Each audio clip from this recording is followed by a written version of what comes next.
Buenas tardes, señoras y caballeros. Bienvenidos a Christie's y a la venta de arte impresionista y moderno.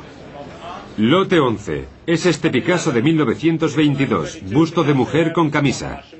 Una pintura de Picasso que estaba en la pared de un museo alemán en 1937. Aparece ahora en una subasta en la ciudad de Nueva York. $4.900.000, $5 millones, por $5 millones, $6 millones, $6.200.000. ¿No? Bien, vendido entonces. Para usted, caballero, 6.200.000. Gracias.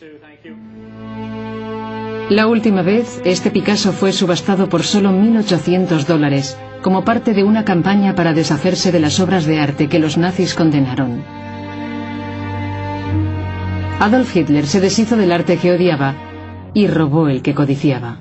Los nazis no solo fueron los mayores asesinos en masa de la historia, también eran los mayores ladrones. Lo robaban todo.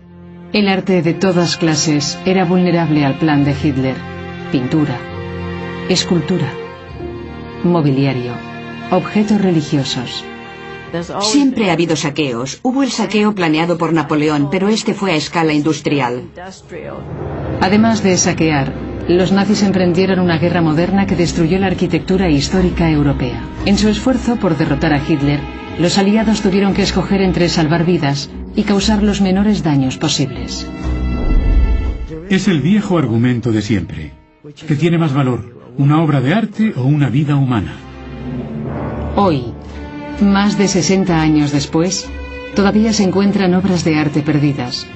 Las dañadas por las batallas todavía se reparan, y obras maestras robadas son objeto de agrias disputas. Todo se debe al inacabado negocio de la mayor guerra de la historia. El expolio de Europa.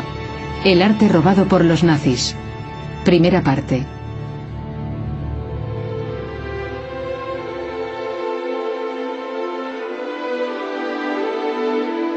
Esta pintura en Viena es su Mona Lisa, es su icono. Esta es una de las imágenes más importantes del arte austríaco del siglo XX. La pintura fue robada por los nazis durante la guerra. Hoy, el destino de El retrato de Adele Bloch-Bauer, de Gustav Klimt, todavía es incierto. La pintura puede verse en la Galería Nacional Austriaca de Viena. Pero es una de las muchas obras de arte cuya propiedad ha sido discutida desde que los nazis hicieron estragos en el mundo del arte.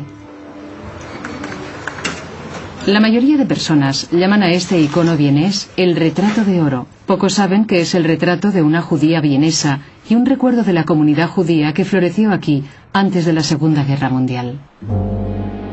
Cuando los nazis ocuparon Austria, robaron el retrato de Klimt de este edificio, la casa de Ferdinand Bloch-Bauer, un importante judío coleccionista de arte. Los nazis requisaron la casa de Bloch-Bauer y los representantes de varios museos escogieron los cuadros, las porcelanas y las esculturas que querían en sus colecciones. Este es el documento en el que se ordena enviar el retrato de Adele Bloch-Bauer a la Galería Austriaca, y al final del documento dice: lo firmó con Heil Hitler. Durante años, la sobrina de Adele Bloch-Bauer ha mantenido una batalla legal con el gobierno austriaco por la propiedad del retrato de su tía y otras 5 pinturas de Klimt que eran de su familia. Yo crecí con los cuadros.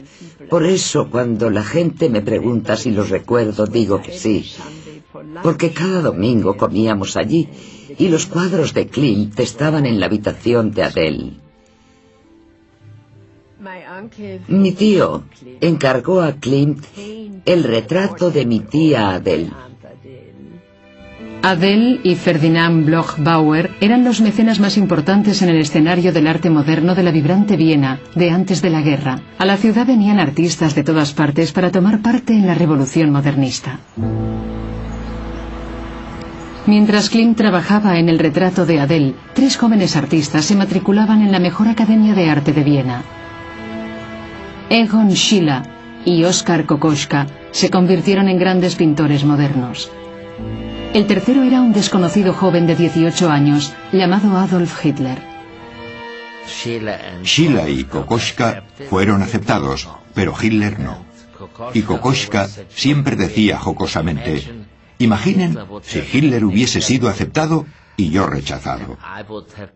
Yo habría gobernado el mundo de muy distinta forma, y no habría hecho todo el daño que hizo por ser un mal pintor. En los sótanos del Centro de Historia Militar de la ciudad de Washington se almacenan varias pinturas nazis, entre ellas una de las primeras acuarelas de Adolf Hitler.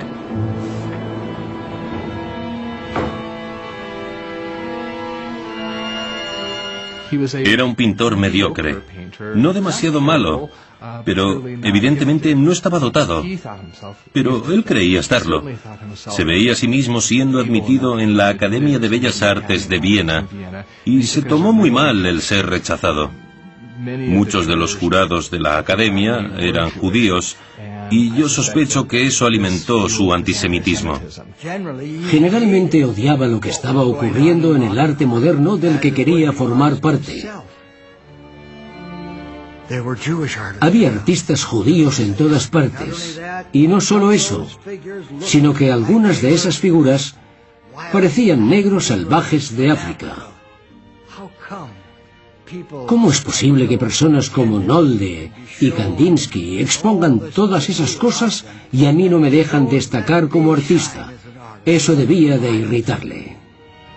En un discurso de 1937, Hitler gritó: «Desde ahora dirigiremos una implacable guerra de purificación, una implacable guerra de exterminación contra los últimos elementos que han desplazado nuestro arte».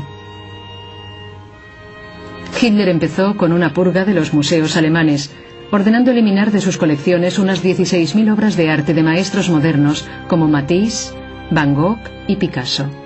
Hitler calificaba sus trabajos de degenerados. El arte moderno fue entonces ridiculizado y condenado mediante una exitosa exposición itinerante de arte degenerado que recorrió toda Alemania. Se subastaron las mejores colecciones de arte moderno de los museos alemanes a precio de saldo, en beneficio del Reich. Miles de obras de arte fueron quemadas. Alemania estaba destruyendo su puesto de líder mundial en el arte moderno. Hitler designó su primer edificio público para la Alemania nazi, la Casa del Arte Germánico, en Múnich. Allí expuso pinturas de arte contemporáneo y esculturas que glorificaban al Tercer Reich. Sería un museo para el nuevo arte fascista, supervisado por el propio Hitler.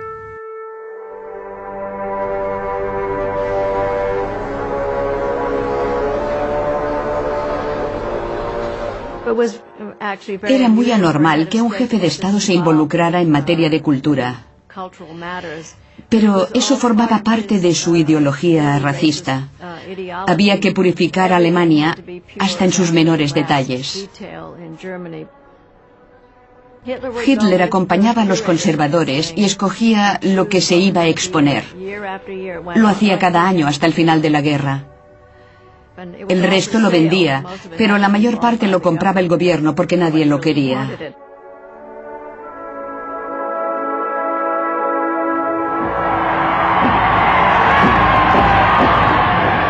Con la anexión de Austria en 1938, se organizó un saqueo de propiedades judías a gran escala. Incluso los líderes del partido alemán estaban sorprendidos del fervor antisemítico de los nazis austríacos. Los austríacos se presentan ahora como víctimas. Nunca fueron víctimas. Por supuesto, había quien estaba en contra, pero la mayoría le dispensó una bienvenida real. Todo cambió después del 11 de marzo. La vida era diferente, era una ciudad diferente.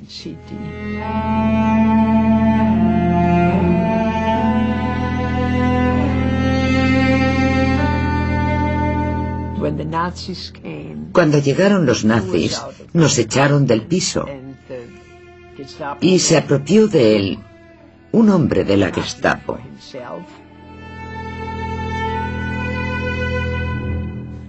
Salimos de Viena y en aquellos momentos ni siquiera podía pensar en lo que dejábamos atrás, porque solo pensábamos en salvar la vida. El retrato de la tía de María, Adele, pintado por Gustav Klimt, fue una de las cientos de obras de arte que la familia Bloch-Bauer abandonó cuando huyó de la Austria nazi. Luego, agentes de Hitler, Goering y otros oficiales nazis escogieron lo que querían y el resto de la colección, incluyendo los cuadros de Klimt, se dividió entre los museos estatales de Viena. Algunos fueron devueltos a la familia después de la guerra, pero las pinturas de Klimt todavía cuelgan en la Galería Nacional Austríaca.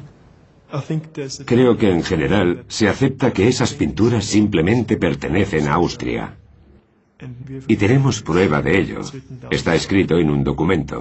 Está escrito en el testamento de Adele Bloch-Bauer. La tía de María murió en 1925 y dejó escrito un testamento de su puño y letra. En este testamento pide que su esposo ceda las pinturas a la Galería Austriaca después de su muerte. Pero por supuesto, lo que ocurrió fue que se las quitaron. Se las robaron los nazis antes de que muriera. El esposo de Adele escapó a Suiza en 1939 y murió en el exilio después de la guerra. Nunca recuperó los Klimts. Después de la guerra, los austríacos decidieron no devolver las pinturas basándose en una declaración del testamento de Adele Bloch-Bauer de 1923, según la cual tenían todos los derechos. Está muy claro que siempre tuvo en mente que esas pinturas acabaran en la Galería Austriaca. Estas pinturas pertenecen a un museo. El público tiene que verlas, pero no en Austria, donde las mantienen ocultas. Lo que me preocupa es la injusticia, que no admitan que no son suyas. Hoy, la lucha por el retrato de Adele Bloch-Bauer es una de las muchas disputas sin resolver provocadas por el saqueo de arte de los nazis.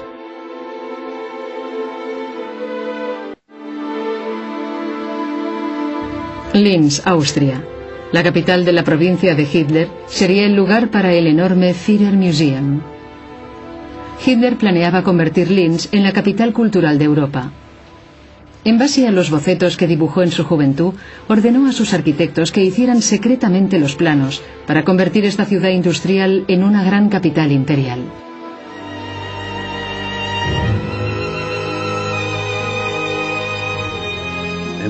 Había visualizado una larga avenida, con edificios diferentes a izquierda y derecha.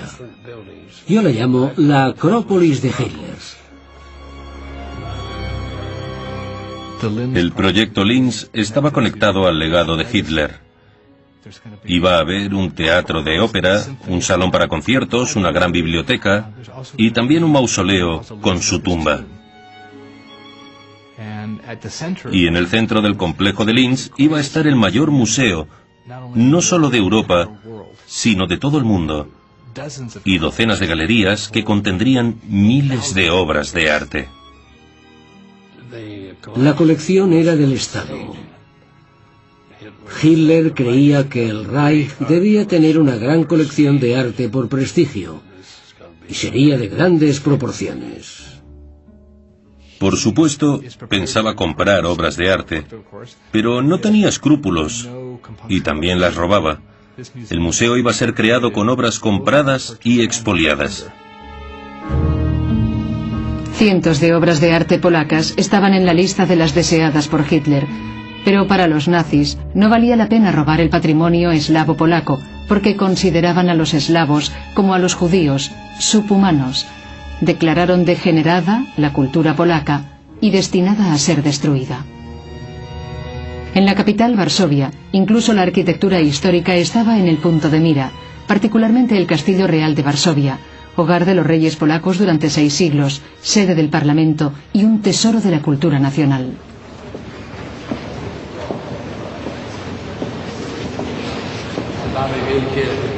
Como pueden ver, hay unos grandes espejos. Esto es lo que se llama un friso. Es un trabajo en estuco. En 1939, Hitler ordenó a sus fuerzas: matad sin piedad ni misericordia a todos los hombres, mujeres y niños de descendencia y lengua polaca durante la invasión y exterminación de Polonia. Tengan en cuenta que esto está reconstruido. Las primeras bombas cayeron aquí, destruyeron la sala.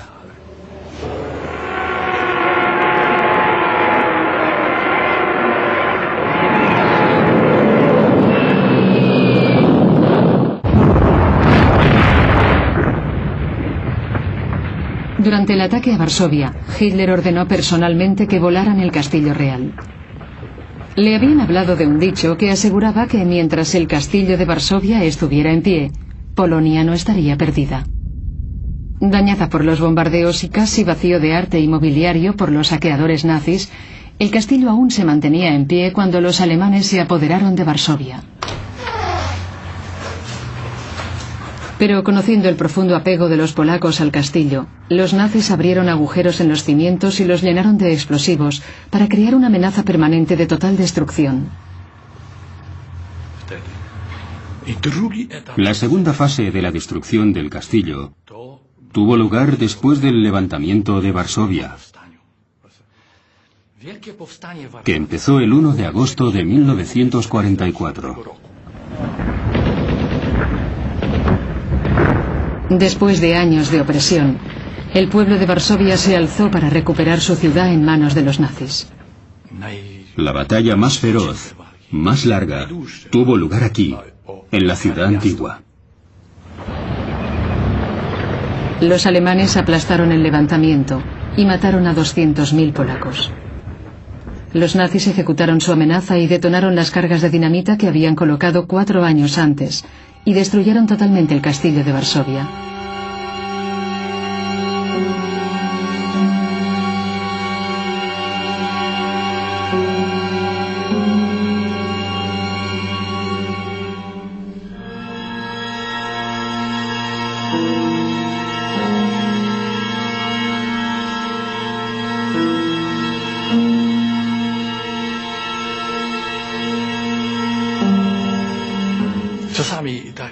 A veces la gente pregunta, ¿por qué se reconstruyó el castillo? Por la misma razón por la que fue destruido. Los polacos no podían vivir sin el castillo.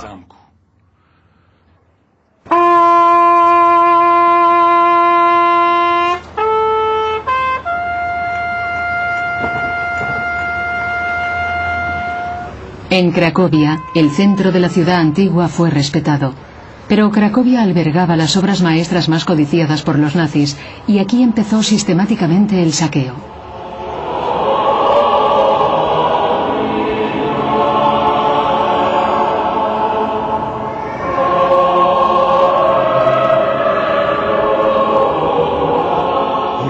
Este altar tiene un gran significado, especialmente para Cracovia. El altar sobrecoge por su maestría y acabados.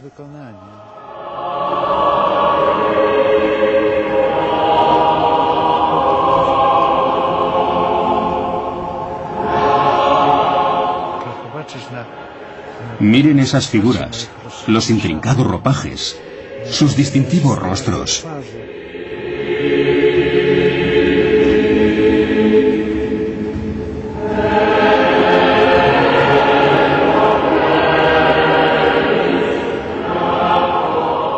Veit Stoss era un bávaro que vino a Cracovia en el siglo XV.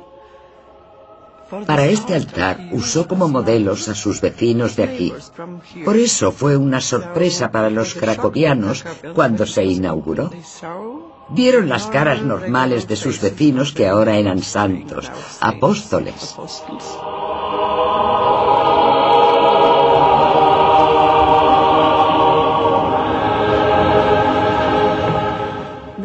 Los nazis creían que todas las obras de arte germánicas debían volver a la madre patria, y entre ellas estaba el altar de Veit Stoss. No importaba que hubiera sido encargado para la iglesia por el rey de Polonia. Lo único importante es que había sido hecho por un artista alemán, y por lo tanto no debía estar en manos de una raza extranjera, como los eslavos. Los polacos desmantelaron el altar de 10,5 metros de altura. Se llevaron las figuras de tamaño real y las escondieron en el campo. pero a las pocas semanas de la invasión, los nazis las encontraron y se las llevaron a Berlín. Fue una gran pérdida para los cracovianos. Estaban tan acostumbrados a que este lugar les perteneciera que no podían rezar sin él. Mientras, los saqueadores nazis de arte estaban ocupados llevándose cientos de obras polacas. Estaban relacionadas en un elaborado catálogo, solo para los ojos de Hitler. Los primeros de la lista eran La Dama del Armiño, de Leonardo da Vinci, Paisaje con un buen samaritano, de Rembrandt, y Retrato de un muchacho, de Rafael. Las tres preciadas pinturas estaban en un pequeño museo privado de Cracovia, propiedad de una noble familia, los Czartoryski. Antes de la guerra, se enfrentaron a una decisión muy difícil, como cualquiera con una colección de tanto valor.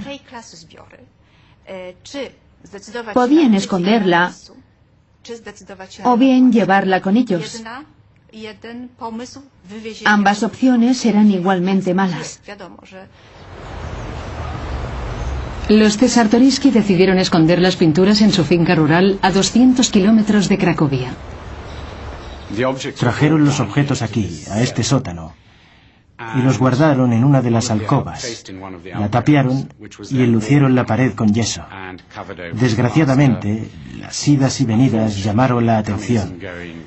Y cuando llegaron los alemanes, derribaron la pared. Y por supuesto, como eran soldados, se llevaron todos los objetos de oro y dejaron las pinturas en el suelo. El Leonardo tenía la huella de una bota.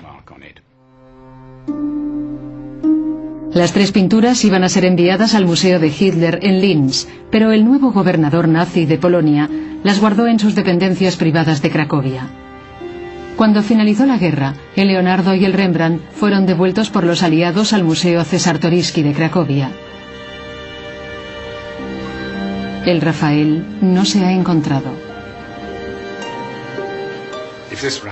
Si ese Rafael fuera subastado hoy, llegaría a $100 millones, seguro. Ejerce una extraña fascinación y por eso sospecho que lo tiene alguien. El artículo más importante en nuestra base de datos es el retrato de un joven, de Rafael. En el Ministerio Polaco de Cultura, Mónica Kunke y sus colegas han compilado una base de datos de obras robadas durante la guerra que siguen extraviadas. El programa contiene 59.000 artículos que se calculan son solo la 10ª parte de las pérdidas totales de Polonia. Hasta que recibamos información creíble, todo lo que podemos hacer es distribuir fotos de las pinturas y esperar. Y posiblemente tendremos que esperar otra generación, cuando la persona que tomó parte directa en el robo haya muerto y sus hijos, sus herederos, no sepan de dónde procede la pintura y decidan venderla. Entonces la pintura podría ver la luz del día. Así que lo único que podemos hacer es esperar.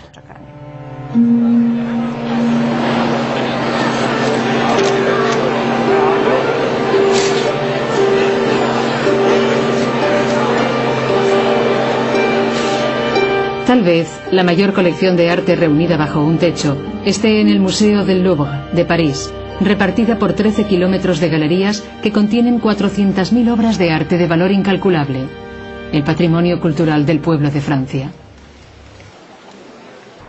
Después de que los alemanes conquistaran Polonia, los franceses temían que París fuera el siguiente objetivo de los bombardeos de la Luftwaffe, y en el centro de la ciudad se alzaba el Louvre. El personal del museo se reunió alrededor de la Victoria alada de Samotracia, y el director dio la orden de trasladar los grandes tesoros del Louvre a los castillos de las afueras de París. El personal del museo estaba preparado. Habían hecho los ejercicios de evacuación en 1938, tratando de imaginar cómo sería una evacuación en tiempos de guerra. A las pocas horas de anunciar el plan de evacuación, el Louvre se convirtió en una gran planta de embalaje. Como la mayor parte del personal del museo había sido llamado al frente, se buscaron voluntarios en todas partes de París para que ayudaran a embalar, desde secretarias, oficinistas y dependientes hasta camioneros. Lo más complicado fue mover la Victoria alada, de 2000 años, que tuvo que bajar la larga escalera de camino a un lugar seguro. Imagino sus sentimientos cuando se llevaron esas obras. Creo que debían de estar muy tristes, indudablemente, pero también preocupados por las preocupaciones que debían tomar para salvar una de las obras maestras del Louvre. La Victoria alada, que parece tan sólida, está hecha de cientos de piezas. Y bajarla de la planta donde reinaba fue un trabajo terrible, porque podía romperse en 1000 piezas. Un testigo recordó después: la estatua se deslizaba por la rampa de madera. Todos estábamos aterrorizados, y cuando la Victoria empezó a bajar lentamente, el silencio era total, y sus alas de piedra temblaban ligeramente. El conservador de la escultura se sentó en los peldaños de piedra murmurando: no la veré regresar.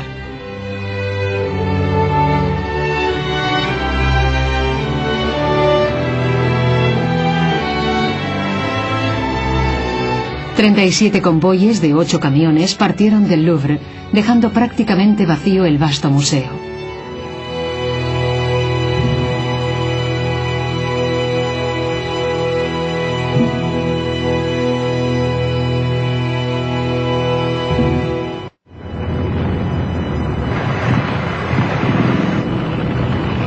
En mayo de 1940, el ejército alemán arrasó Bélgica, Luxemburgo, los Países Bajos y entró en Francia.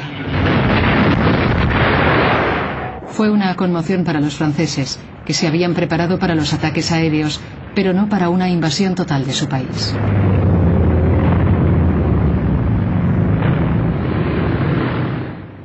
Todas las obras de arte fueron trasladadas en condiciones muy caóticas, al mismo tiempo que millones de refugiados que iban por las carreteras. Había un camión lleno de pinturas del Louvre y detrás otro camión del Tesoro francés lleno de barras de oro, y los ministros del gobierno iban delante en limusinas. Fue un caos total y milagrosamente las colecciones francesas sobrevivieron casi intactas. La Mona Lisa tenía su propio vehículo. La metieron en una ambulancia que fue especialmente sellada para mantener un nivel constante de humedad. Un conservador viajaba en la ambulancia con ella y estaba tan bien sellada que cuando abrieron la ambulancia el hombre estaba inconsciente, pero la Mona Lisa seguía en perfecto estado. La Mona Lisa y otras obras maestras del Louvre llegaron a castillos y abadías del sur de Francia. Durante toda la guerra fueron trasladadas periódicamente para que estuvieran un paso por delante de los alemanes. Los conservadores vivían en los castillos al lado de las obras. Un matrimonio tenía con ellos a su hija adolescente. A mis padres se les confió la Mona Lisa, que era probablemente la única obra del Louvre, que tenía una habitación propia. O mejor dicho, estaba en una caja de maderas preciosas. Cuando la abríamos, allí estaba, sobre terciopelo de raso rojo, sonriente.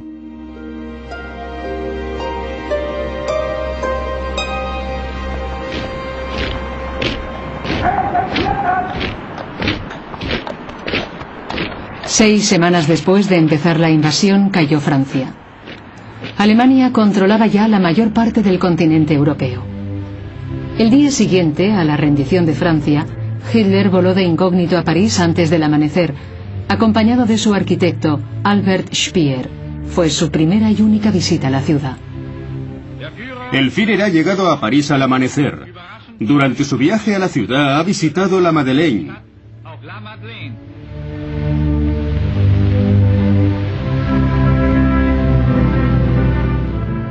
El Arco de Triunfo.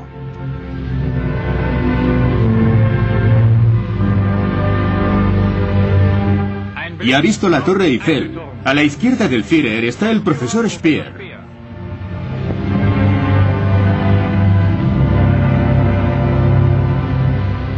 Hitler comentó a Speer: «El sueño de mi vida era ver París. No puedo expresar lo feliz que me siento por haberlo cumplido hoy».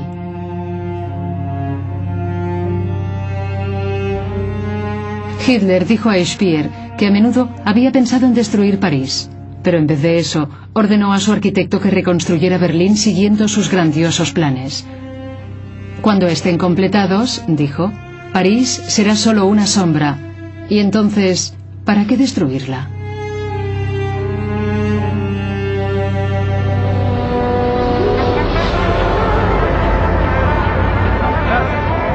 A diferencia de su duro trato a las ciudades eslavas de Polonia, Hitler preservó París como un sofisticado patio de recreo para los oficiales del ejército alemán. El alto mando nazi disfrutaba de los placeres de la ciudad, pero no olvidaba que las obras de arte de las colecciones francesas estaban ocultas en castillos de la campiña. Las autoridades nazis sabían que esas obras que querían estaban en castillos, pero se abstuvieron de apoderarse de obras de las colecciones estatales, porque los alemanes no querían enemistarse con los franceses o incitarles a una rebelión abierta. En esa época no tenían recursos para controlar todos los rincones de Francia, y por eso la expoliación era mucho más gradual. Primero robarían a los judíos y luego adquirirían las obras que querían de las colecciones del Estado francés. En Francia había un buen número de importantes colecciones judías. París era la capital del mercado del arte, tenía grandes dinastías de tratantes de arte y colecciones enormes. Al mes de la ocupación nazi, equipos de la Gestapo arrasaron las galerías de los 15 marchantes de arte judíos. La familia Seligman estaba entre los grandes comerciantes de París. Esta foto es de mi padre, antes de la guerra, cuando fundó su empresa. Vaya.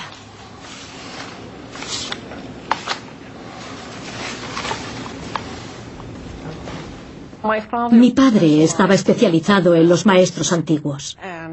Goering visitó la galería en 1938, antes de la guerra, y mi padre lo echó,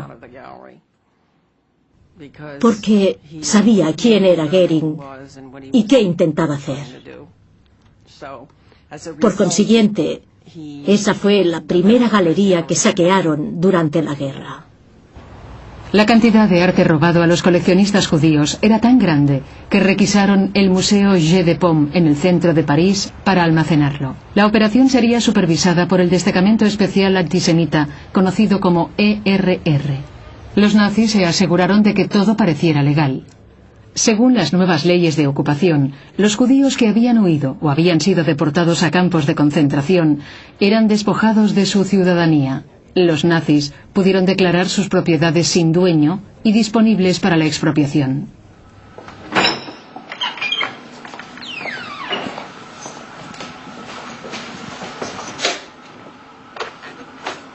En los archivos de los museos nacionales de Francia hay gran cantidad de notas manuscritas que siguen los pasos a 16.000 pinturas robadas a judíos parisinos durante la guerra. Guardadas con gran secretismo, están anotadas todas las obras que ingresaron en el Jeu de Paume y el nombre de las familias a las que fueron robadas. Es el trabajo de Rose Valland, una dedicada conservadora que todavía es considerada una heroína en Francia, e indudablemente la espía más inverosímil. Al principio de la guerra, Rose Valland tenía 40 años y un empleo relativamente modesto en el Museo Jeu de Paume. La idea del director del Louvre, el señor Jacques Chouillard, era conseguir que Rose Valland se quedara en el Jeu de Paume. Imaginen a Rose Valland, no muy alta, el cabello recogido en un moño con gafitas, muy por encima de toda sospecha. Y además algo muy importante era que nadie sabía que hablaba alemán. Así que nadie sospechaba de esa ratita de biblioteca moviéndose por el edificio, observando y escuchando todo lo que ocurría allí. Nadie sabía que todas las noches cuando se iba a casa, y gracias a su extraordinaria memoria llevaba un diario secreto. En él anotaba dónde se enviaban y quién se quedaba con las pinturas francesas, públicas o privadas. Rosbaland se las arregló para quedarse en el Jeu de Paume, a pesar del peligro constante de deportación o ejecución. En noviembre de 1940 se preocupó por la anormal actividad que había en el museo. Rosbaland se dio cuenta de que había una gran excitación, que estaban inventariando las pinturas, que las colgaban de las paredes y que evidentemente iba a haber una fiesta o una inauguración. Y así era, porque Goering vino al Jeu de Paume para ver qué estaba disponible para sus colecciones y las de Hitler. Era lo bastante inteligente para saber qué obras importantes, como El astrónomo de Vermeer, que había sido confiscada a los Rothschild, debían ser para el Führer, para el Museo de Linz, pero también tenía la posibilidad de llevarse muchas cosas para sí mismo. Durante los años siguientes, Goering visitaría el Jeu de Paume 20 veces y se quedó para él más de 700 obras de arte. Hermann Göring pasaba mucho tiempo en París. A veces iba a desconectar. Estaba teniendo lugar la batalla de Gran Bretaña. Él supervisaba la Luftwaffe y en sus momentos críticos se tomaba un descanso en París, visitaba a los marchantes de arte, iba a restaurantes y a clubes nocturnos, bebía champán y comía ostras. El botín de los viajes de placer de Goering a París, a los Países Bajos y a Bélgica, era enviado en un furgón hasta la puerta de su señorial pabellón de caza, Carinhall.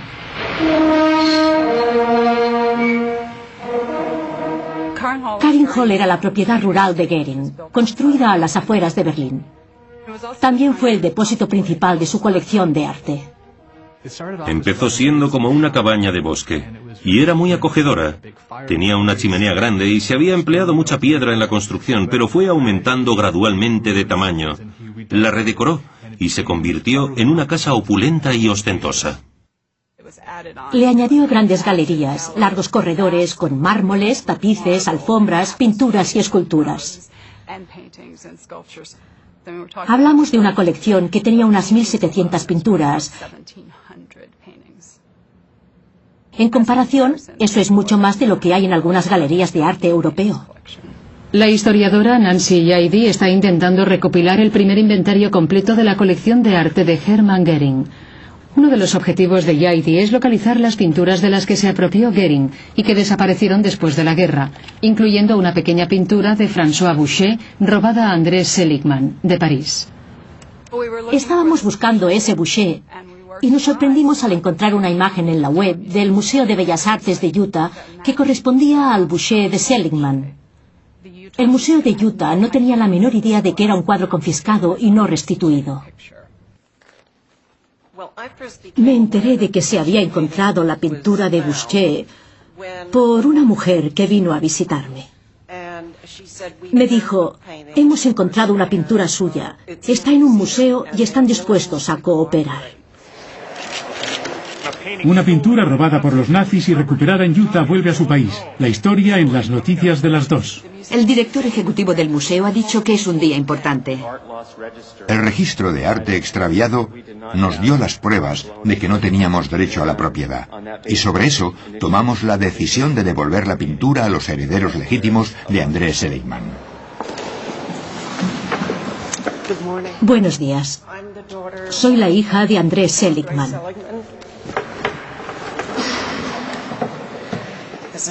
Es un día muy especial para mí.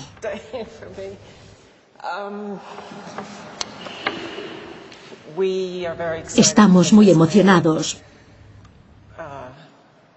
por recuperar esta pintura. El museo ha sido realmente adorable. Es la palabra que me parece más adecuada. ¿Listas? 1, 2, 3. Mi padre habría querido que yo tuviera esta pintura. Es una pena que no viva para ver esto. Estaba un poco triste cuando empecé a pensar en devolver la pintura. Ha sido una pieza importante de nuestra exposición permanente. Pero también veía la gran responsabilidad moral. No podemos restituir los millones de vidas que se perdieron.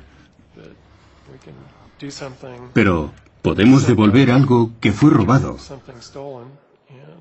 Y nos devuelve algo de humanidad a todos nosotros. De la París ocupada continuaban saliendo hacia Alemania trenes atestados de obras robadas. Más de 22.000 artículos serían enviados al Reich. Pero el robo de Bellas Artes era solo el principio. La ERR emprendió un nuevo proyecto más radical. A partir de marzo de 1942, la ERR decidió iniciar la operación mobiliario, la Nebelaktion, saqueando totalmente los pisos que dejaban los judíos de la Europa occidental. El sindicato de transportistas parisinos fue obligado a suministrar 50 camiones y 1.200 obreros cada día para que ayudaran a realizar la operación. Este saqueo era algo nunca visto, porque era radical y porque se llevaron tanto los objetos valiosos como los que no valían nada. El objetivo era material, pero también se hacía con la intención de borrar un pueblo y su memoria.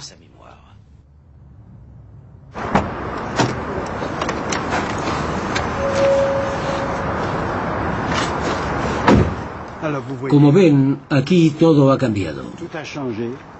Estos son los molinos de grano de París. Y allí están los depósitos donde trabajábamos. Jacques Allman, un joven judío parisino, estaba a punto de ser deportado a un campo de concentración de Polonia, pero lo soltaron y lo llevaron a un nuevo campo de trabajo de esclavos en una estación ferroviaria del centro de París. En el campamento, los presos judíos fueron forzados a ordenar, limpiar, reparar y empaquetar las pertenencias robadas a los judíos, que eran enviadas a familias alemanas. Por eso los nazis escogieron este solar, porque de aquí salían los ferrocarriles que iban al este.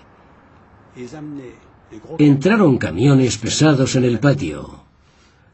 Allí, presos como nosotros descargaron los camiones. Ordenaron las pinturas. Entre nosotros había expertos en arte que clasificaron los cuadros. A veces veías a oficiales alemanes que venían y se llevaban lo que les gustaba.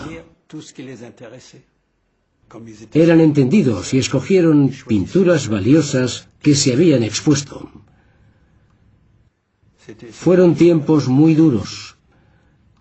Había perdido a toda mi familia, a mis padres, a todos mis hermanos. Éramos 5 hermanos. Un día reconocí cosas que eran de mi familia.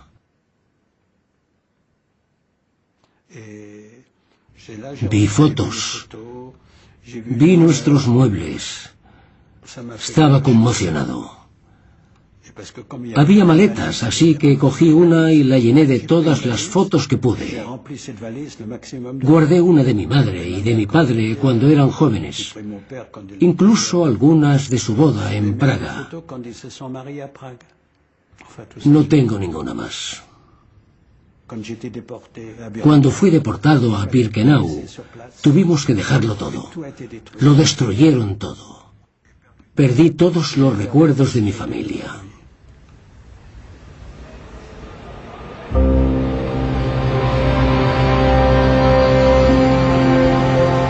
Salía un tren tras otro hacia el este. Muchos que llevaban judíos a los campos de concentración y otros le seguían cargados con sus propiedades y obras de arte.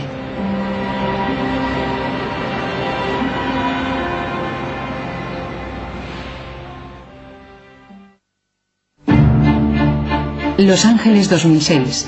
60 años después de la guerra, un grupo de jueces austríacos decidieron que debían devolverse a María Allman y a su familia las 5 pinturas de Gustav Klimt, incluyendo el retrato de su tía.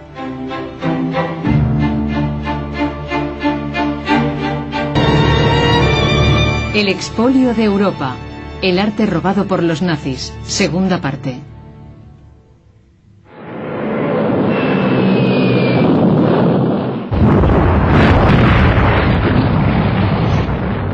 En el verano de 1941, Hitler tenía a Europa occidental bajo su firme control.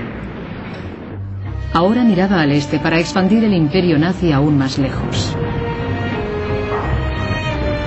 En un ataque sorpresa a la Unión Soviética, Hitler diseminó millones de soldados por un frente de 3.000 kilómetros.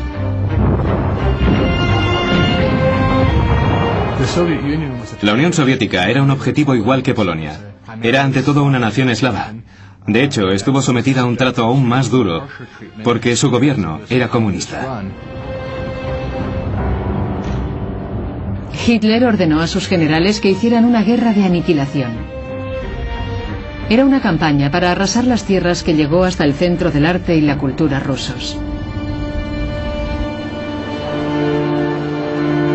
Cuando las noticias de la invasión llegaron al Museo Hermitage, los funcionarios vaciaron las galerías atestadas de visitantes y empezó una frenética evacuación de su inmensa colección. No estábamos acostumbrados a las guerras. Nadie se puede acostumbrar a las guerras. Pero sabemos lo que ocurre. El Hermitage fue evacuado durante la Primera Guerra Mundial y, por cierto, también en la guerra con los franceses en el siglo XIX. Cuando los alemanes nos invadieron durante la Segunda Guerra Mundial, ya estábamos preparados para la evacuación.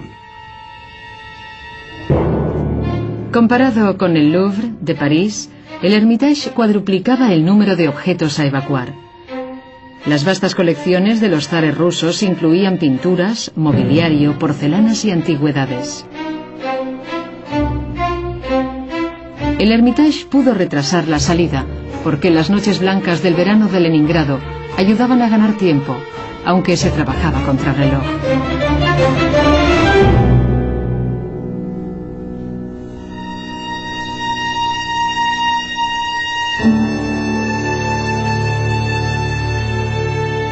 Al mes de la invasión, los trenes soviéticos habían transportado 1 millón de sus más preciados tesoros.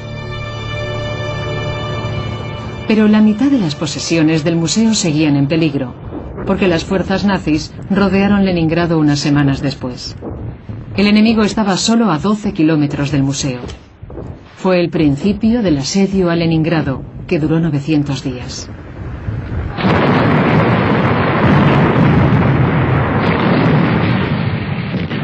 Durante los primeros 2 meses del asedio, los nazis lanzaron 12.000 proyectiles y 60.000 bombas sobre Leningrado.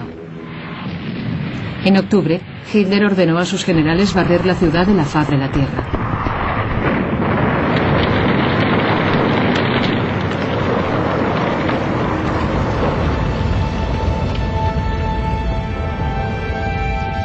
El personal del Hermitage y la comunidad artística de la ciudad se refugió en la red de sótanos bajo el museo. Durante el primer invierno del asedio, 2.000 personas vivieron en este helado mundo subterráneo.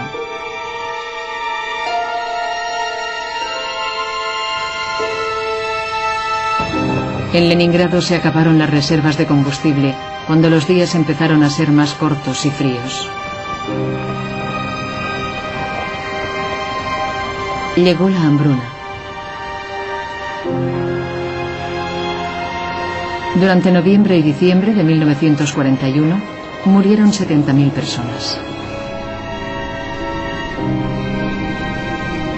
Fue un crudo invierno y la nieve entraba por las ventanas rotas por las miles de bombas caídas, y durante 3 meses los hambrientos trabajadores del museo utilizaron palancas para deshacerse de las 80 toneladas de hielo y cristales rotos que había en las paredes, en los techos y en los suelos de madera de las suntuosas galerías.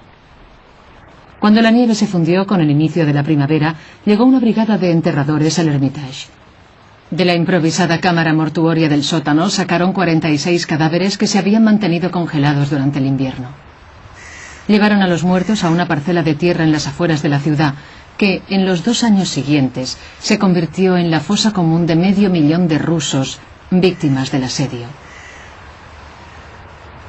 Toda Europa había sido atacada, desde Francia a Rusia, y los alarmantes informes sobre los robos y los destrozos de los nazis llegaron a los profesionales del arte de un nuevo museo, lejos del Hermitage.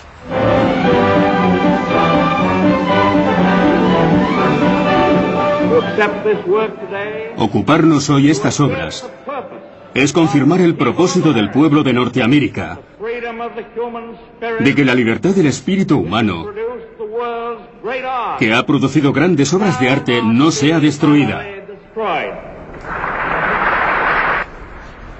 Un grupo de funcionarios y académicos de la Galería Nacional de Arte de Washington, conocidos como la Comisión Roberts, advirtió al presidente Roosevelt del grave problema al que se enfrentaban los ejércitos aliados, a cómo salvar Europa sin destruir sus edificios históricos y sus tesoros culturales en el proceso. La principal preocupación eran los edificios y los monumentos, porque son lo primero que se bombardea en las guerras, y era un gran problema. Todo el mundo había visto lo ocurrido en Inglaterra durante la Guerra Relámpago, y por eso sabían que cuando invadieran los ejércitos, ese sería un asunto serio. La primera invasión llegó en el verano de 1943, cuando Norteamérica y sus aliados occidentales lanzaron un ataque masivo contra las fuerzas de ocupación alemanas en el sur de Italia.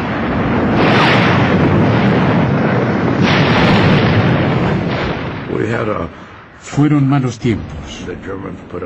Los alemanes opusieron una gran resistencia y en el proceso casi destrozamos Italia.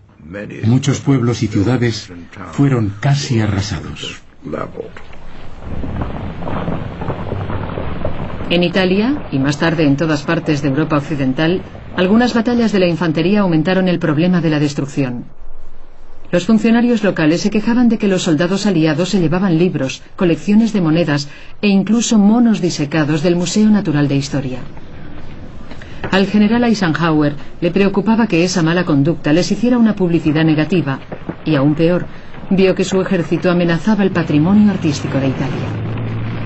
Por eso, a los 6 meses de la invasión, ordenó a todos los comandantes de campo que respetaran los monumentos tanto como permitiera la guerra. 2 meses después, la orden de Eisenhower pasó una dura prueba. A 80 kilómetros al sur de Roma, el avance aliado había sido bloqueado por una montaña fuertemente defendida. En la cima de esa estratégica montaña se alzaba el histórico monasterio de Monte Cassino.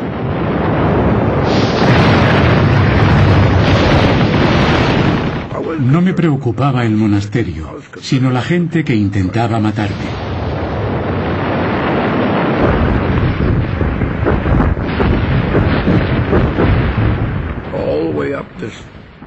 Mientras subíamos la montaña, había alemanes disparándonos desde diferentes niveles. La batalla por controlar las montañas que rodean Monte Cassino se convirtió en un sangriento matadero. Los comandantes de campo aliados, que durante semanas habían evitado atacar el monasterio directamente, discutieron su destino. Y en Estados Unidos e Inglaterra, los padres protestaban porque no querían que sus hijos murieran por salvar un edificio. En el monasterio había 1.500 o 1.600 personas. Nos fuimos al monasterio porque estábamos seguros de que no lo bombardearían. Era un monumento histórico para nosotros, no era cualquier cosa, y no solo era nuestro, sino de todo el mundo. Desde el año 529, el monasterio ha sido ocupado por la Orden de los Monjes Benedictinos. Durante sus 1400 años de existencia, ha sido destruido por terremotos e invasores, y cada vez el gran complejo ha sido reconstruido de las cenizas de sus ruinas. Los comandantes aliados, esperando echar de una vez de la montaña al ejército alemán, decidieron bombardearlo.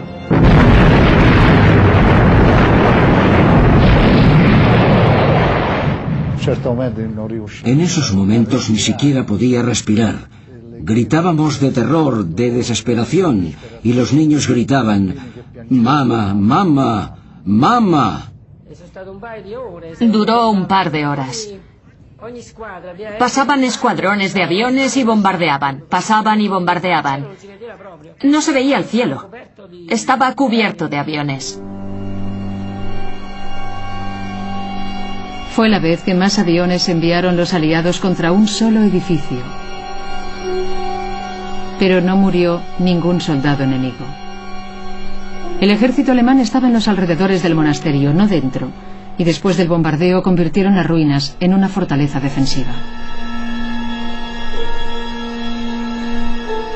En total murieron 1.500 personas, entre soldados y civiles, hasta que los aliados consiguieron dominar el monte 3 meses después.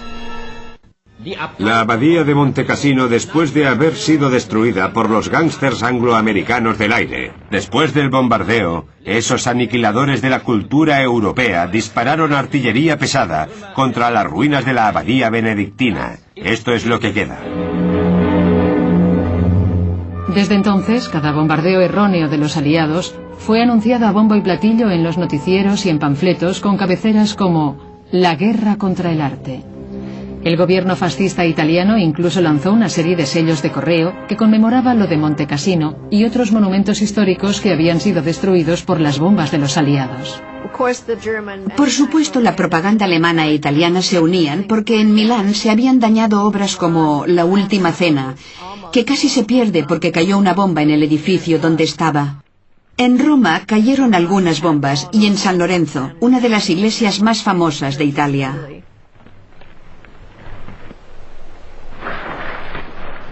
Aunque las bombas perdidas de los aliados cayeron en las afueras de Roma, el campo de batalla llegó a la ciudad cuando el ejército alemán se dirigía al norte. La población de Roma y los antiguos monumentos fueron respetados.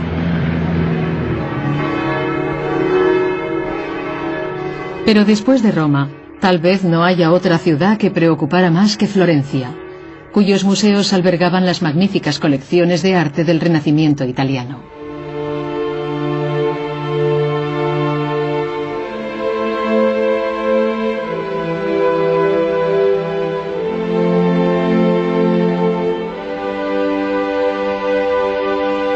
Aquí, como en Francia, los funcionarios de cultura ya se habían llevado las obras de arte que podían transportarse a la presumible seguridad de las mansiones y los castillos del campo.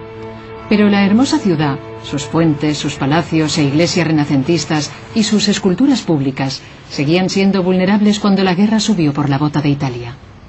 Todo el mundo pensaba que una ciudad como Florencia, considerada una joya de arte y belleza, sería lo que llamaban una ciudad abierta y no sería afectada por la guerra. Pero las autoridades de la ciudad se temían lo peor. No estaban seguras de que los nazis rindieran Florencia sin lucha y movilizaron obreros para construir estructuras alrededor de las obras de arte públicas más importantes de la ciudad. Las cerámicas de la Robbia, que adornan el primer orfanato de Europa, fueron tapadas con cajones de madera. Las tumbas de mármol de la Capilla Medici fueron protegidas con sacos de tierra, y los 6 esclavos de mármol y el David de Miguel Ángel, de 4 metros de altura, fueron enclaustrados en grandes cápsulas de ladrillo.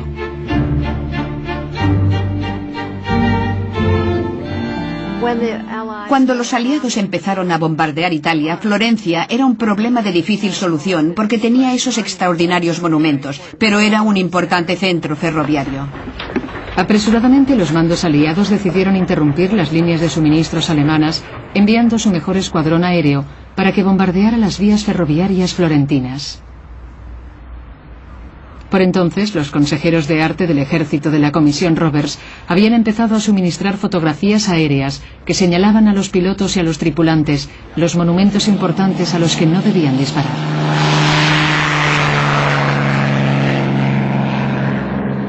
El destino de la historia de Florencia estaba en manos de este pequeño grupo de aviadores. Cuando la formación sobrevoló la ciudad, la gran cúpula de la catedral estaba bajo la trayectoria de sus bombas. La tripulación contuvo la respiración, pero su carga cayó dentro de las vías. Y los monumentos de Florencia resultaron ilesos. Fue una de las misiones más precisas de la guerra. Muchos de nosotros, la mayoría de la población, estábamos contentos cuando oímos caer las bombas. Lo que más deseábamos era librarnos del fascismo. Nadie, ni siquiera la fuerte propaganda, fue capaz de pintar al ejército norteamericano como destructores de obras de arte. Nunca.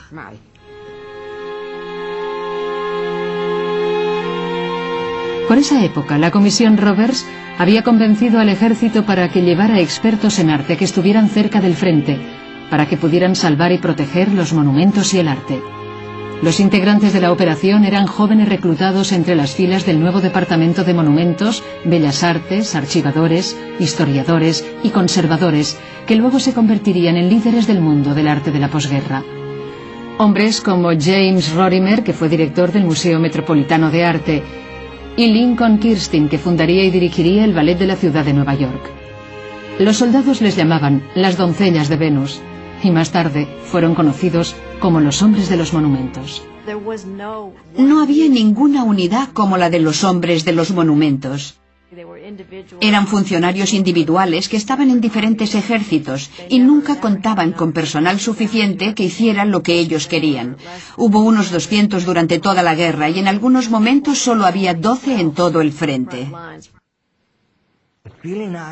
El sentimiento que tenía haciendo algo por salvar la cultura occidental era de alegría. Por fin podíamos hacer algo positivo. Nos cargaban con mucho más de lo que podíamos hacer. No teníamos camiones, ni jeeps, nada más que nuestras manos. Y tampoco contábamos con el apoyo de la oficialía. Y allí estaban esos monumentos y la gente decía, ¿qué hay de la seguridad de esta importante estructura? Y nuestros soldados que habían visto morir a sus compañeros respondían, ¿por qué tenemos que preocuparnos de eso? En verano de 1944 cambió la marcha de la guerra.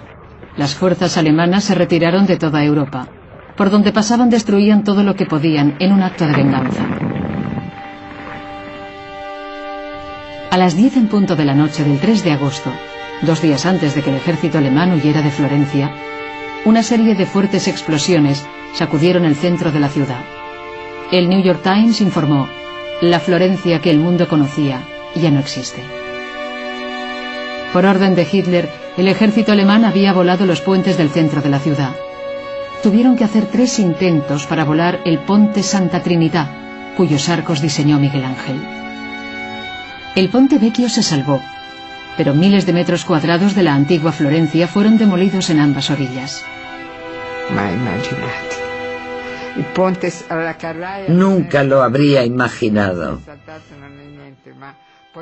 Cuando vi que el bello Ponte Santa Trinità estaba hecho pedazos, solté un grito de dolor y lloré de pena. No solo volaron los puentes, sino también 2 torres de las calles principales que van desde el Ponte Vecchio hacia el interior de la ciudad. Eran unas torres medievales enormes, grandes, hermosas, y las derribaron. Casi desapareció la mitad de las mejores obras de arte de Florencia. Con un total desprecio por sus aliados italianos, el ejército alemán desvió un convoy de camiones desde el frente para llevarse las obras de Miguel Ángel, Botticelli, Rafael y todas las obras de arte que pudieron. Los alemanes embalaron las cosas de cualquier manera y las llevaron en camiones abiertos durante las batallas, a veces bajo la lluvia, solo cubiertas con paja. Es un milagro que sobrevivieran.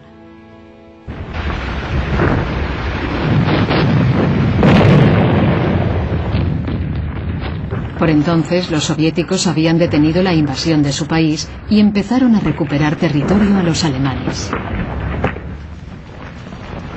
Cuando los nazis iniciaron la retirada, el Ejército Rojo averiguó que no había quedado nada valioso en los museos de las ciudades que recuperaban. En los suburbios de Leningrado, los opulentos palacios de los zares rusos habían sido saqueados y destruidos. Los nazis se llevaron las piezas de valor del Palacio de Catalina, hasta los famosos paneles del legendario Salón Ámbar. Incluso las inmensas fuentes del Palacio de Pedro el Grande habían sido desmanteladas y transportadas a Alemania, junto con 5.000 muebles antiguos y 35.000 obras de arte. En la guerra murieron entre 20 y 30 millones de soldados y civiles. Miles de ciudades y pueblos quedaron totalmente destruidos. Cuando el Ejército Rojo empujó a los invasores hasta Alemania, los líderes soviéticos enviaron sus fuerzas para tomar venganza. El Ejército Rojo siguió su camino hacia el oeste e invadió Alemania y se apoderó de todo lo que pudo, desde infraestructuras industriales hasta inodoros, y también millones de objetos culturales. Stalin incluyó expertos en arte en las llamadas brigadas de trofeos para que devolvieran a Rusia el arte robado por los nazis. Pero también cargaron trenes de arte germánico con dirección al este, a la Unión Soviética. Cuando las brigadas de trofeos se llevaban las obras de arte de los alemanes hacia el este, los funcionarios aliados de monumentos entraban a Alemania por el oeste. Cuando los hombres de los monumentos llegaron a Alemania, su misión cambió completamente. Había muy poco que pudieran hacer por los edificios de Alemania, porque prácticamente habían desaparecido.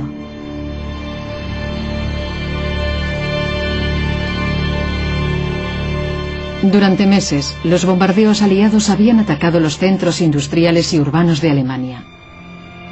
Solo la Real Fuerza Aérea Británica había lanzado 1 millón de toneladas de bombas en territorio enemigo. Caminar por esas ciudades en ruinas era muy penoso.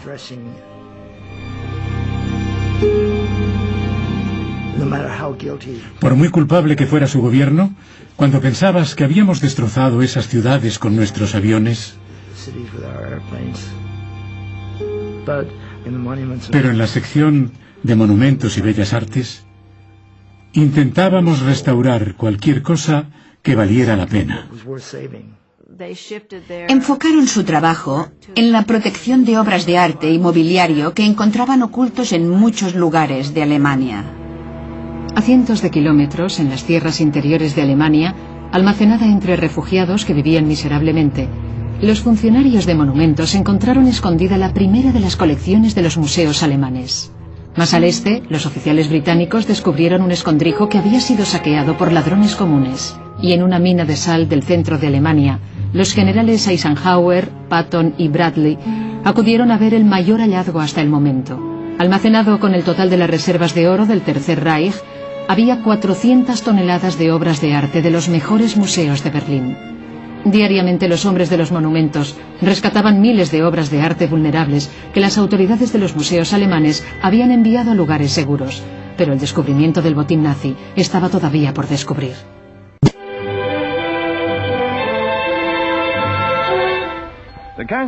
El castillo de Neuschwanstein albergaba gran parte de los tesoros robados por los nazis. No contentos con arrebatar a la gente su libertad y su vida, intentaron borrar los símbolos de su cultura. Aquí, lejos de las ruinas de las ciudades, los aliados encontraron finalmente la gran primera remesa de arte expoliada. El castillo de Neuschwanstein estaba abarrotado de piezas propiedad de los Rothschild y otros prominentes judíos de París. Había una habitación tras otra llenas de pinturas, menaje del hogar, porcelanas, plata. Los objetos que habían sido robados a las víctimas en Francia se contaban por millares. Allí estaban todas las cosas y los nombres de la gente que había anotado Ross Baland. En algunos casos, hasta los recibos de las compañías que las habían transportado. Había muchos, en paquetes prensados. Supe del Holocausto en Neuschwanstein. Me enteré después de los asesinatos. Pero en Neuschwanstein, como supe después, fue donde se destapó esa parte de la historia que nunca debería olvidarse. No lejos del castillo de Neuschwanstein, las tropas norteamericanas recuperaron la colección de arte de Hermann Göring, que había sacado de Berlín a su retiro de la montaña. Los funcionarios de monumentos descubrieron el tren que transportaba su última remesa, abandonado en un tramo de vía. pero otros lo encontraron antes. Entre los campesinos corrió la voz de que el tren de Goering estaba allí, y lo saquearon.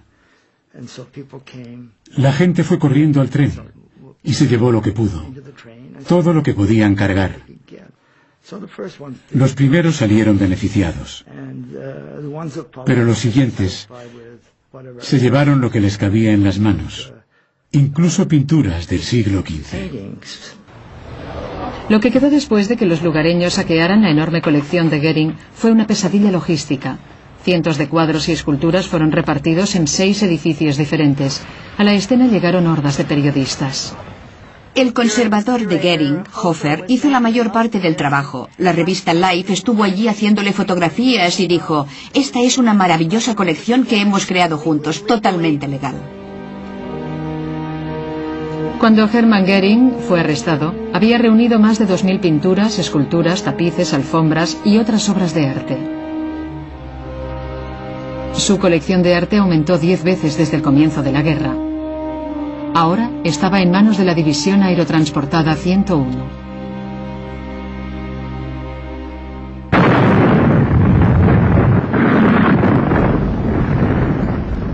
A finales de abril de 1945, el Ejército Rojo Soviético se abría camino a través de las calles de Berlín.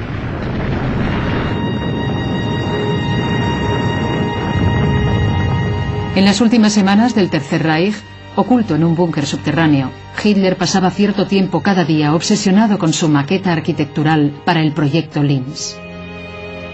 A menudo invitaba a los pocos generales que le quedaban para que vieran la maqueta y escucharan sus planes para la ciudad. Antes de suicidarse, el 30 de abril, Hitler dictó sus últimas voluntades, expresando su deseo de que el Führermuseum fuera construido para exponer su colección de arte tras su muerte.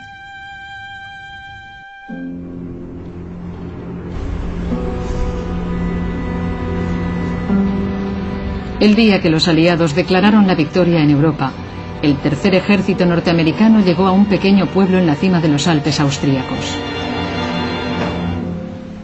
Allí, oculto en una vieja mina de sal, el botín de las obras de arte de Hitler esperaba en vano llegar a Linz. Mi recorrido por la mina me recordó a Alicia persiguiendo al conejo por su madriguera en el País de las Maravillas.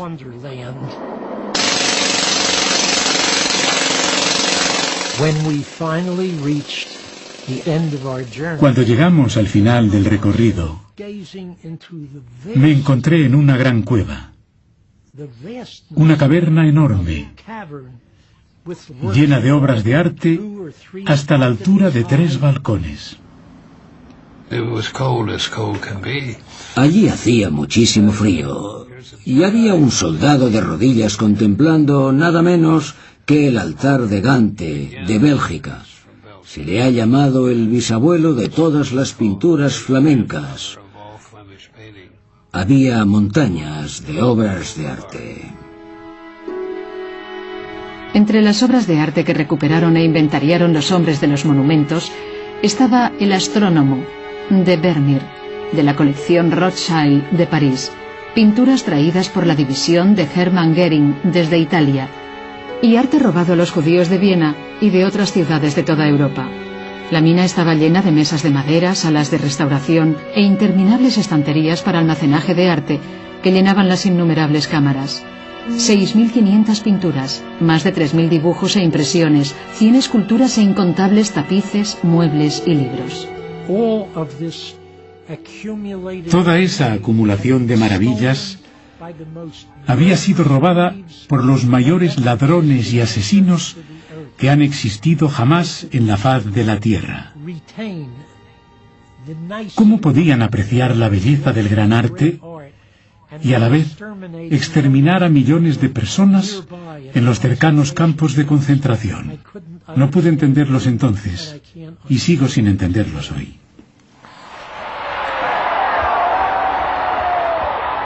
Por fin terminó la guerra. Después de 6 largos años y 50 millones de muertos, de alguna forma los supervivientes de todas las ciudades europeas encontraron la energía para celebrarlo. En Italia, el oficial de monumentos, Dean Keller, dio al pueblo de Florencia algo más que celebrar. En las cimas de los Alpes italianos, Keller encontró los tesoros robados a Florencia. Keller escoltó el tren que llevaba las pinturas de Rafael, Botticelli y Miguel Ángel de vuelta a Florencia. La expedición estaba valorada en 500 millones de los actuales euros, y de su contenido se decía simplemente tesoros artísticos. Pero en la posguerra alemana, los hombres de los monumentos seguían siendo responsables del legado secular de la civilización occidental. Su principal tarea era reunirlo todo en la central de recogida. Cuando llegué a Múnich, la mayor parte de la ciudad había perdido sus tejados y todos los edificios estaban en ruinas. Pero extrañamente, un lugar que debería haber sido bombardeado seguía allí, la sede del partido nazi. Se convirtió en el punto de recogida. Tuve que prepararlo para recibir obras de arte a los 14 días. Y saber que iban a traer el altar de Gante y la Madonna de Brujas de Miguel Ángel me impresionó mucho. Tenía que estar todo listo para recibirlos. Al norte de Múnich, en la ciudad de Wiesbaden, los hombres de los monumentos montaron a tiempo otro punto de recogida para recibir su primera remesa importante. Llegaron 56 camiones en un periodo de 4 días, todos protegidos, con ametralladoras instaladas en transportes especiales. Había que inspeccionar cada objeto, catalogarlo, fotografiarlo y en muchos casos restaurarlo. A Múnich y Wiesbaden llegaron las colecciones de Adolf Hitler, Hermann Göring, de los museos nacionales de Alemania y Austria y todo el arte robado en Europa. En aquellos momentos, los 2 puntos de recogida llenos de tantos objetos eran los museos más grandes del mundo. Había 27 Rembrandts en la colección. 27 Rembrandts. Y un buen número de pinturas de Rubens, Botticelli, Masaccio, y la lista aumentaba. La Leda de Correggio. Era una maravilla. En la pared frontal de la oficina había un maravilloso Degas que se convirtió en mi pintura favorita de Degas. Solo por estar en esa oficina valía la pena servir en la Segunda Guerra Mundial. Había tanto que hacer que no tenías tiempo para disfrutarlos. La responsabilidad de tener esos objetos en nuestro cuidado nos hacía pensar. A veces nos preocupaba, pero teníamos que hacerlo. No había otra alternativa. No podíamos negarnos a hacer nuestro trabajo. El ejército quería deshacerse de las obras de arte lo antes posible y ordenó a los puntos de recogida que pasaran la responsabilidad de ocuparse de ellas a las autoridades de los gobiernos de los países donde habían sido robadas. Se enviaron grandes remesas desde Neuschwanstein a Francia. Las pinturas robadas en Italia volvieron al país y la Dama del Armiño de Leonardo da Vinci regresó a Cracovia junto con el altar Beit Stos y 27 vagones de tren llenos de otros tesoros polacos. Era como pasar una película hacia atrás. Todos los trenes cargados que habían salido hacia las minas de Alemania empezaban a regresar. Pero en los puntos de recogida todavía quedaban objetos que no habían sido reclamados por sus propietarios, que tal vez no habían sobrevivido. Elaboradas menorás, cálices de plata, coronas de las Torá y otros objetos preciosos robados a las comunidades judías diezmadas. Teníamos una sala llena de torás, unas sobre otras, amontonadas. En esos momentos ya se sabía lo que había ocurrido en los campos de concentración. Lo sabíamos, y no podías pasar por esa habitación sin estremecerte pensando en la gente que había muerto, mientras esas torás llegaban a nuestras dependencias. Finalmente, las torás y los objetos de arte religioso fueron enviados a museos y bibliotecas judías de todo el mundo. Cuando los puntos de recogida cerraron, en 1951, los hombres de los monumentos habían procesado y restaurado millones de artículos del patrimonio artístico de Europa que habían sobrevivido. Pero a pesar de esos logros, hoy, más de medio siglo después, todavía sigue sin resolverse el tema del expolio de cultura cometido durante la Segunda Guerra Mundial. Cerca de Nuremberg, Alemania, el historiador Ralf Rosmeisel trabaja para honrar y restaurar lo que ha quedado de la olvidada cultura judía, que una vez floreció en esta zona. Mi trabajo consiste en buscar, encontrar y devolver lo que fue robado. En las sinagogas abandonadas, como esta de Kronheim, Rosmeisel busca evidencias de cómo vivían aquí los judíos. Estamos en una buhardilla de 1816. Y aquí se guardaban los textos hebraicos, que, por supuesto, no se sacaron durante la época nazi. Como cristiano, creo que esforzarse en devolverlos es una buena acción. Hace poco, Rosmeisel ha adquirido una colección de coronas de plata de las Torás que han pasado secretamente por varias manos desde la guerra. Estos son rimonim, ornamentos para el atril de la Torá. Son pequeñas coronas que se ponen encima y tienen unas campanillas. Rosmeisel intenta encontrar familiares supervivientes de los propietarios originales.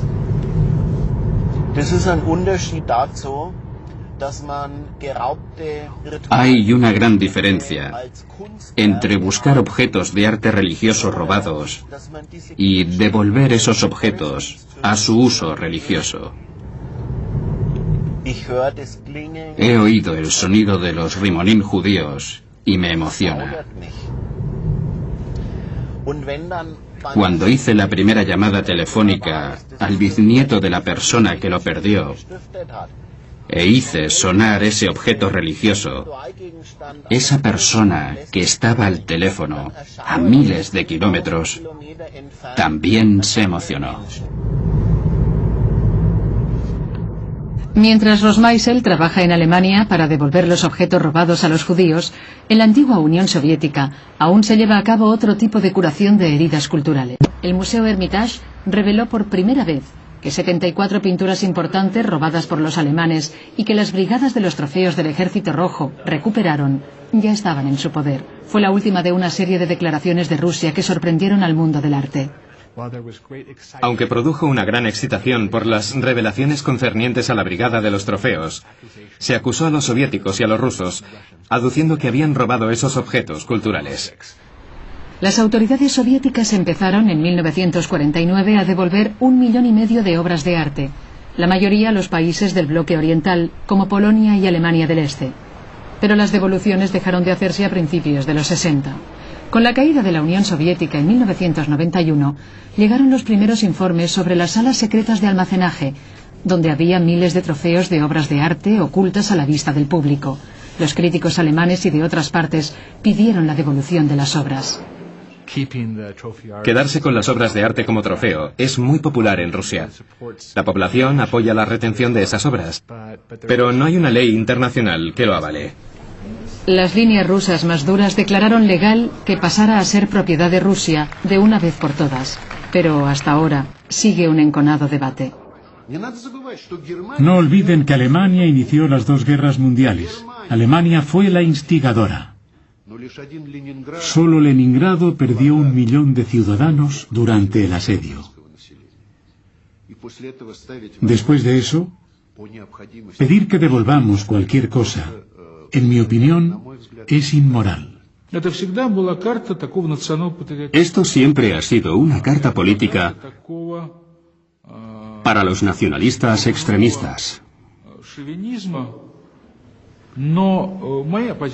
Mi posición es sencilla. Tenemos que encontrar una solución civilizada. Recuerden que tenemos que vivir juntos en Europa por mucho tiempo. Saber que una pintura alemana está colgada en el Museo Pushkin no puede calmar el dolor de mi padre al volver de Stalingrado sin dedos. Este es el fin de la historia. Debemos encontrar una solución razonable a esto. En Rusia no hay una sola familia que no perdiera a alguien en la Segunda Guerra Mundial. Y esa generación aún vive entre nosotros. Dejémosles en paz. Dejemos que pasen 2 o 3 generaciones y luego trataremos el tema. Ahora es imposible resolver este problema sin que lloren amargamente.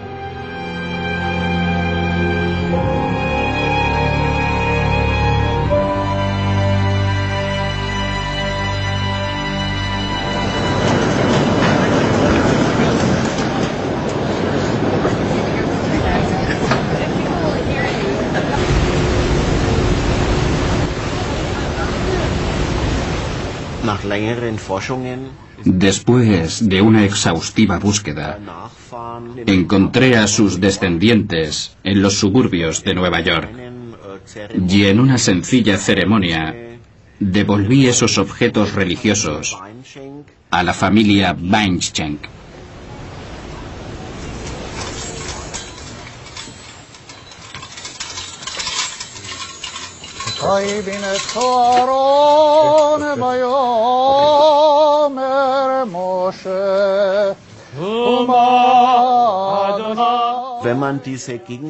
Cuando vuelves a oír el sonido de esos objetos, aunque no soy judío, se me llenan los ojos de lágrimas, igual que a ellos. Y es algo muy hermoso.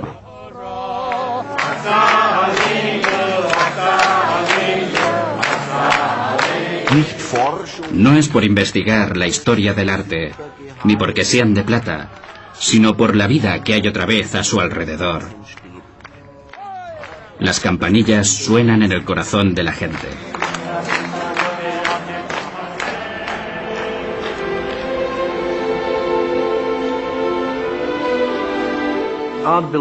El arte pertenece a la humanidad. Sin él somos animales. Luchamos, vivimos, comemos. Pero el arte es lo que nos hace humanos. Al igual que los refugiados de guerra, la mayor parte del arte encontrado en Europa volvió a casa después de la guerra. Y como los soldados y los civiles que viven o murieron, cada obra de arte tiene una historia que contar. Nunca antes se había trasladado, escondido y destrozado el arte a tan gran escala. Miles de obras de arte siguen desaparecidas. Muchas, víctimas inocentes de la guerra, no volverán a ser vistas jamás, pero seguro que otras volverán a aparecer en años venideros.